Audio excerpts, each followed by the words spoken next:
اس کی تفتیش اس سے نہیں ہوتی، وہ کچھ بتاتا نہیں ہے، اس وقت اس کے سہولت کاروں کے خلاف باتیں کرنا اور اس کے خلاف کارروائیاں وقت سے پہلے یہ کہہ دینا، قاتلوں کو تو کوئی پوچھ نہیں رہا، کوئی پکڑ نہیں رہا، اس کو تو بچانے کی کوشش کی جا رہی ہے، لیکن اس کے جو مبینہ سہولت کار ہیں ان کے خلاف معاملات اٹھ رہے ہیں، سوالات اٹھ رہے ہیں، اور لوگ اٹھاتے ہیں لیکن تفتیشی اداروں کی طرف سے اور حکومت کے ذمہ داران کی طرف سے اس طرح کے بیانات معاملے کو الجھانے کی طرف ایک اشارہ ہے۔ یہی وجہ ہے کہ حکومت نے جو کمیشن بنایا، جوڈیشل کمیشن سے وہ انکوائری کمیشن میں تبدیل ہو چکا، اب اس پہ بھی انگلیاں اٹھ رہی ہیں۔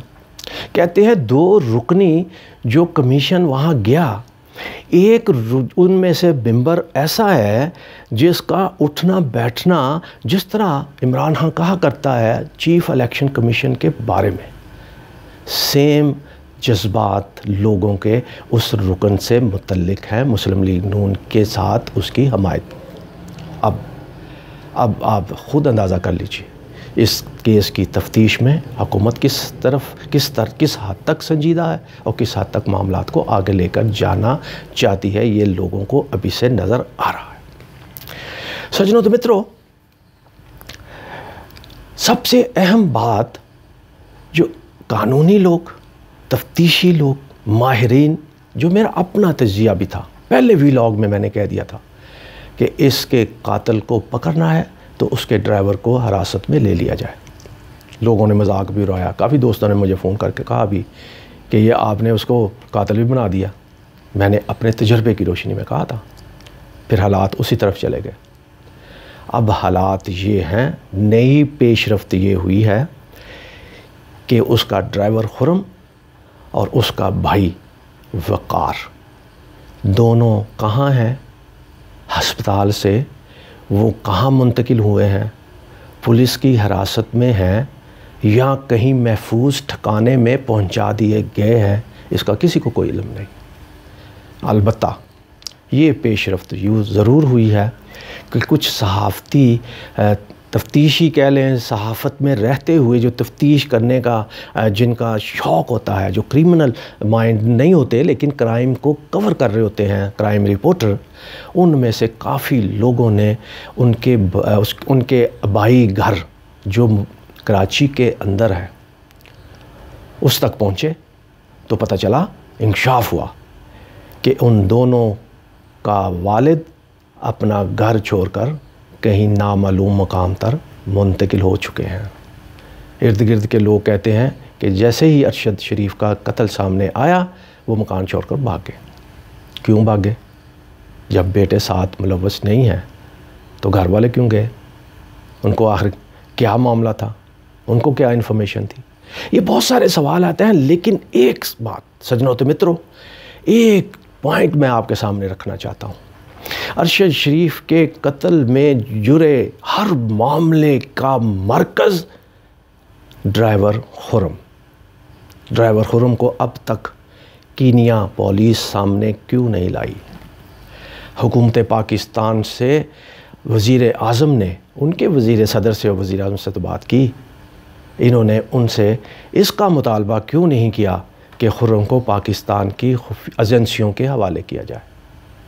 ابھی تک حکومت کی طرف سے وزیر داخلہ یہ تو کہتے ہیں کہ اس کیس میں ARY کے سلمان اقبال بھی ملوث ہو سکتے ہیں کیونکہ وہ سونے کے سمگلر ہیں اور ان کے ساتھ بھی تانے بانے ملتے ہیں، ان سے بھی تفتیش ہوگی۔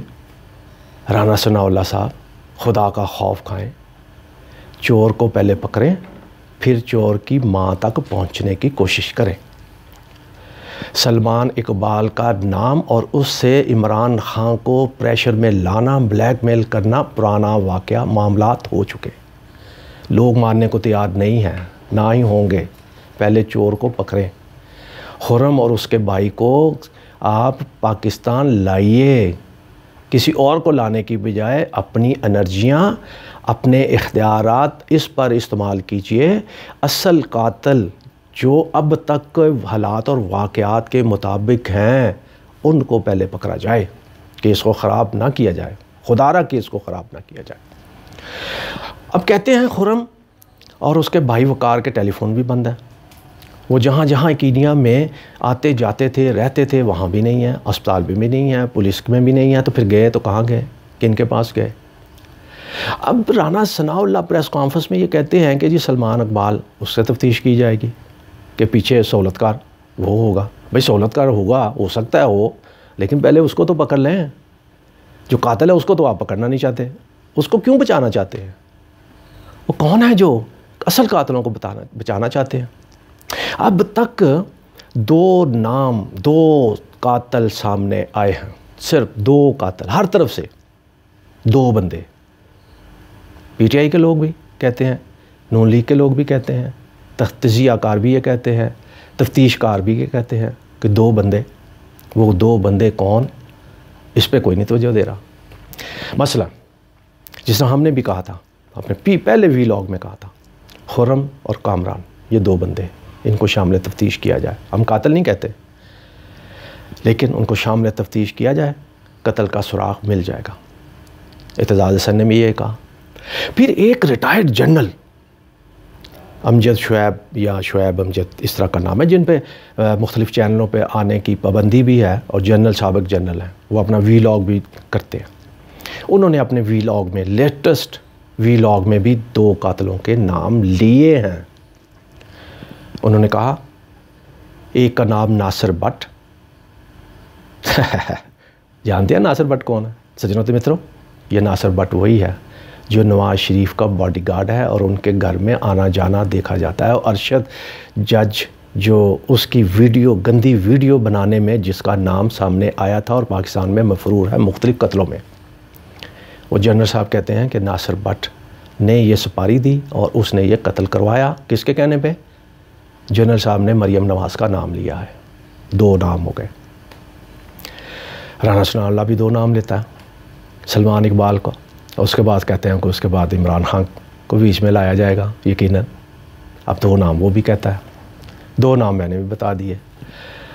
اب سابق سینیٹر اعظم سواتی, اس نے بھی میڈیا سے بات کرتے ہوئے کہا کہ 2 بندے ہیں جنہوں نے یہ قتل کیا, اور دونوں نام میں نے صدر مملکت کو بھجوا دیے ہیں, اور ارشد شریف کی تدفین کے بعد میں نام قوم کے سامنے رکھوں گا.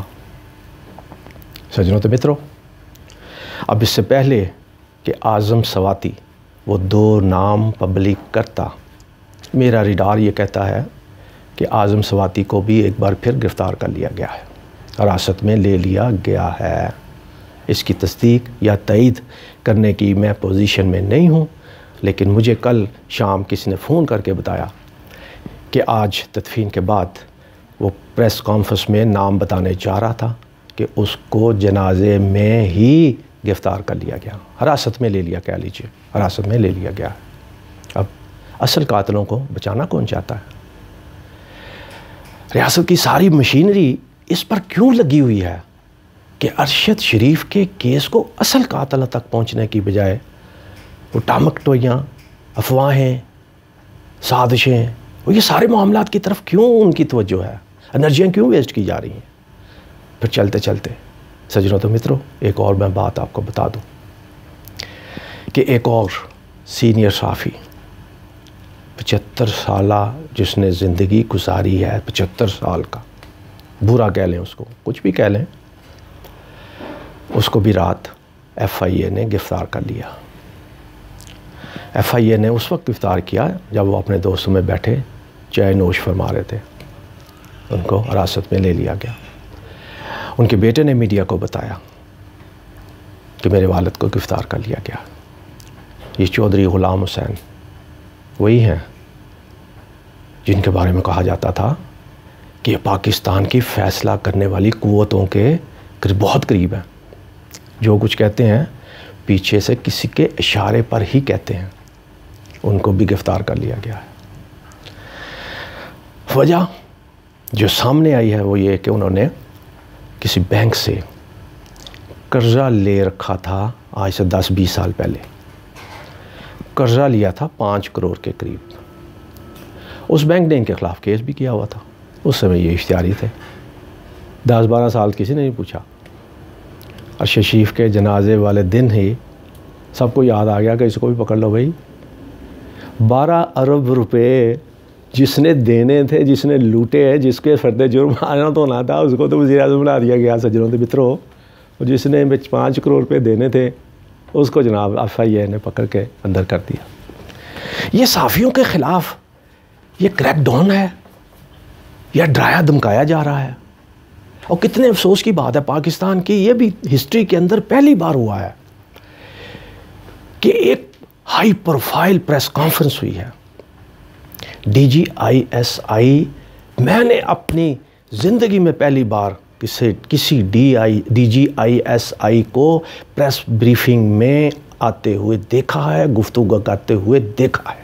اس سے پہلے نہیں ہے. کیوں ضرورت پڑی ان کو میڈیا میں آنے کی؟ فیصل واڈا نے بھی تو وہی کچھ کہہ دیا تھا، اور بہت سارے لوگ بہت کچھ جو کہہ رہے ہیں وہ رات اس میں بھی وہی کچھ کہا گیا. نئی بات کیا تھی؟ پھر آیا کیوں کرنی پڑی، ریکارڈ کیوں بنانا پڑا؟ یہ بھی ایک سوال ہے. لیکن سجنوں تو متروں، اب معاملات اس طرف چلے گئے ہیں کہ جس طرح لوگ کہتے تھے کہ ارشد شریف پہلا آزادی، آپ تبدیلی کہہ لیں، آزادی مارچ کہہ لیں، یا پہلا شہید اول ہے، اب لوگوں نے اس کو شہید اول قرار دینا شروع کر دیا. اب بول والوں نے اعلان کیا ہے کہ اس کی یادگار اپنے دفتر میں بنائی جائے گی. خیبر پختونخوا اور پنجاب حکومت نے بھی اعلان کیا ہے کہ اس کی یادگار بنائی جائے گی. شہید اول. اب شہید اول، شہید دوم کون ہوگا؟ صحافیوں میں سے ہوگا کوئی یا سیاستدانوں میں ہوگا؟ اس کے ہم سب منتظر ہیں. اللہ تعالیٰ پاکستان اور پاکستان کے رہنے والوں کو اپنے حفظ و امان میں رکھے. پاکستان زندہ باد.